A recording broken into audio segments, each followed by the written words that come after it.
Okay. The headlines have been pretty relentless, haven't they?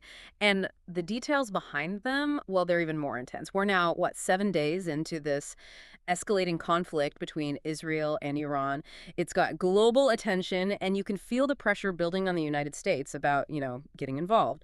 So our mission here in this deep dive is to try and cut through some of that noise for you, give you a clearer picture of what's happening, what the stakes really are, and why it all matters. Yeah, and what's really striking, I think, is just the speed of it all, how fast things are moving and how deeply connected everything is, the regional stuff, the global dynamics. We'll be digging into the specifics of the military actions, the diplomatic tightrope everyone's walking, and these really interesting intelligence debates that are, well, they're shaping decisions right now. It's complex. Definitely complex. Let's dive right into the hot zone then, because Israel and Iran, they aren't just, talking tough. They're actively trading strikes.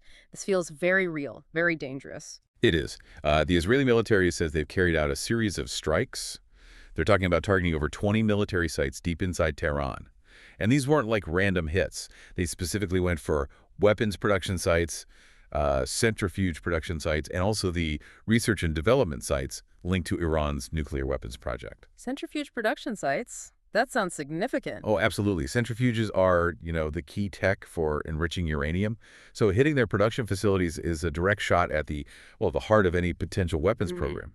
They also apparently hit factories making raw materials for missiles, components, and even sites producing Iran's air defense systems. Okay, so a pretty broad set of targets. What's the strategic impact Israel thinks they've had?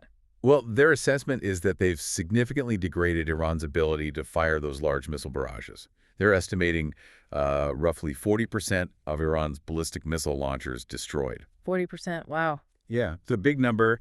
If accurate, it's a potentially, crippling blow to their offensive missile capability. Could really change the military balance there.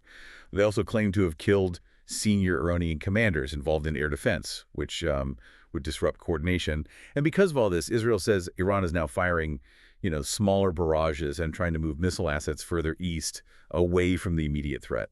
That's a very strong claim from the Israeli side. But like always in these situations, there's another side to the story. What's Iran saying? Right. Iran, for its part, claimed it fired Sigil-2 missiles towards Israel. Those are solid-fueled, medium-range ballistic missiles. Authorities in Tehran also reported their air defense systems were active over the city. And the human cost is becoming clear, too. Iran's state news agency, IRNA, reported several people injured when Israel apparently hit the national police headquarters. And CNN spoke to an Iranian-American woman in Tehran who said people just haven't slept for days. Yeah. Just the constant sound of bombing. Also, Tehran imposed nationwide temporary restrictions on internet access. They cited security concerns. Meanwhile, back in Israel, they detected incoming Iranian missiles and told people to get to shelters. So, the threat is constant on both sides. So with all this going on, strikes, counterstrikes, Yeah. what does it mean for the U.S.? All eyes are definitely on President Trump, weighing his options. He's got a real high-stakes dilemma here. It's an incredibly complex spot for him, yeah. He had a Situation Room meeting Wednesday afternoon, discussed the options, but no public decision came out of it. Sources told CNN that avoiding a long, drawn-out conflict, that's become his top priority. Okay, avoid getting bogged down. Exactly. But he's sort of caught, isn't he? He's apparently receptive to the arguments, including from Israel, that, only the U.S. can really decisively end Iran's nuclear ambitions for good. But at the same time, he's really wary of becoming bogged down in exactly the kind of foreign conflict he promised to avoid. So how does that internal conflict play out? He wants to avoid a long war, but feels pressure on the nuclear front. You mentioned he's holding off. Right. He apparently said earlier his patience has already run out with Tehran, but still no final decision on direct U.S. involvement. He's looked at attack plans for Iran, reportedly, but is holding off maybe to see if Tehran actually takes a step back from its nuclear program. There's that quote from him. I have ideas as to what to do, but I haven't made I like to make the final decision 1 second before it's due. Things change with war. It can go from one extreme to the other. Keeping his options open right till the last second, it sounds like. Seems to be the approach. And a White House official confirmed, the standard line, all options remain on the table. And as a precaution, the U.S. did evacuate some embassy staff and families from Israel on a military plane. So they're definitely on high alert. Okay, so beyond the strikes and the decisions in Washington, there's the whole global reaction, right? And how different countries are framing this. We're seeing some really conflicting stories emerge. Absolutely. You've got Iran's foreign minister, Abbas Araghchi, Right. saying Tehran's actions are just purely in self-defense. He insists Iran is still committed to diplomacy. He even accused Netanyahu, the Israeli PM, of manufacturing this war to destroy diplomacy. Strong words. Very. But then you have the Iranian deputy foreign minister, Mojid Takhtavanchi, issuing a pretty stark warning. He said, if the Americans get involved militarily, Iran will have no choice but to retaliate wherever we find the targets necessary. So diplomacy on one hand, threats on the other. And Israel's message, what are they saying to the U.S. and the world? Well, Prime Minister Netanyahu thanked Trump for standing by our side. And Israel's former defense minister, Yoav Gallant, was quite blunt. He said he thinks U.S. involvement would create a better future for everybody.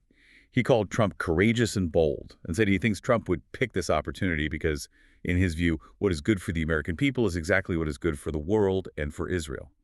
Basically, a direct appeal for intervention. Okay, now this is where it gets really interesting and potentially dangerous. This major disagreement about Iran's nuclear program, it feels like a critical point. It absolutely is, because Israel has been issuing these dire warnings, right? Saying Iran was fast approaching a point of no return on nuclear weapons, which, in their view, made the strikes necessary, sort of preemptive. And President Trump himself said he believes Iran was just a few weeks away from having a nuke. A few weeks, that's incredibly soon. Extremely soon. And this isn't just, a technical debate. This is the justification, potentially, for major military lapse. It shapes everything, public opinion, the timeline for decisions. But then CNN reported that U.S. intelligence sees it very differently. Exactly, a completely different assessment. U.S. intelligence, according to the report, concluded Iran was not actively pursuing a nuclear weapon right now.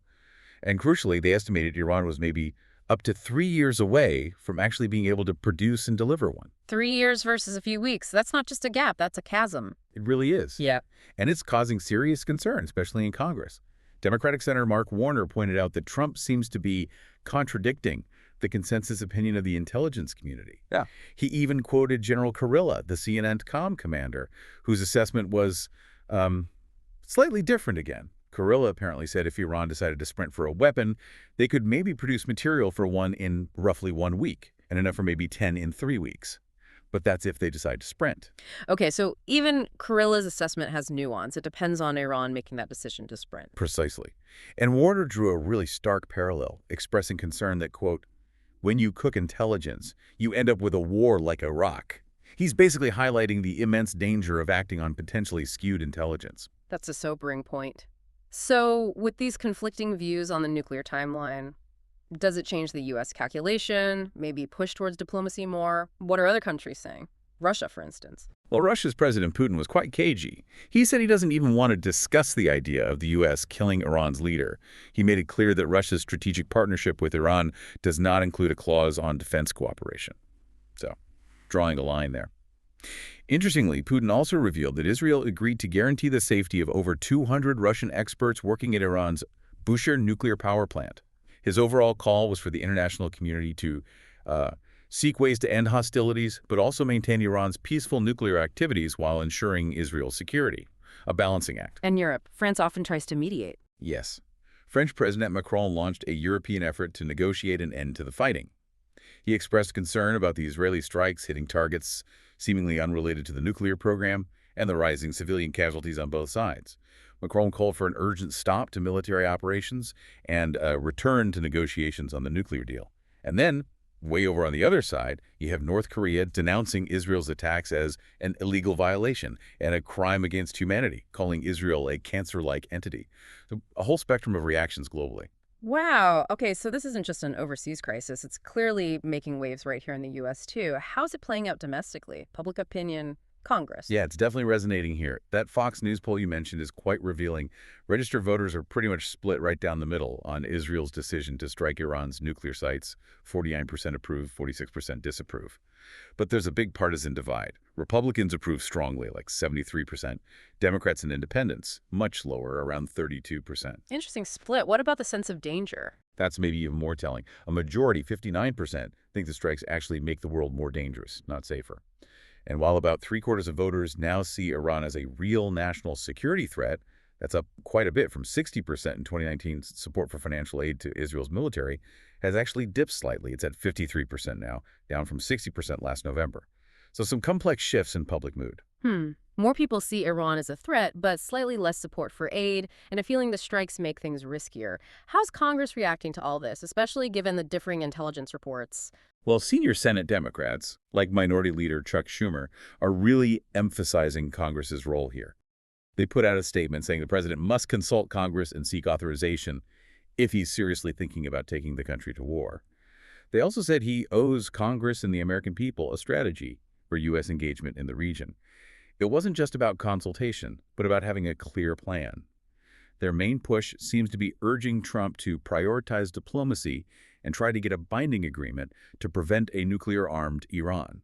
And to get everyone on the same page, or at least hear the administration's case, there's an all-senators classified briefing on Iran scheduled for early next week. And amidst all this high-level politics and military action, there's still the human tragedy of the hostages. Yes, absolutely.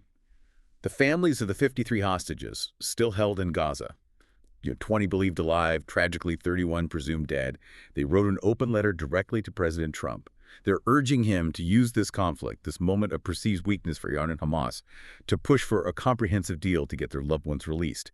It's a plea to leverage the current crisis for that specific outcome, arguing now is the time, while Iran and Hamas are at their weakest point. Wow, what a complex picture. We've really unpacked a lot here. You've got this active, dangerous conflict playing out in real time, a U.S. president facing an incredibly difficult choice, and the whole world watching, reacting, often with very different viewpoints. And that disconnect, that stark difference between some claims about Iran's nuclear program weeks away and what U.S. intelligence reportedly assesses maybe years away, that really stands out, doesn't it? It feels like a central point of tension. It absolutely does. And it really brings up a fundamental question, one for you, the listener, to think about.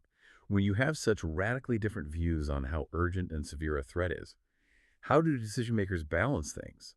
How do they weigh immediate military action against the longer, often frustrating path of diplomacy? Especially when the intelligence itself seems to be contested. What should the priority be? De-escalation at almost any cost? Or achieving specific strategic goals, even if it means more risk in this incredibly volatile region? It's not an easy answer.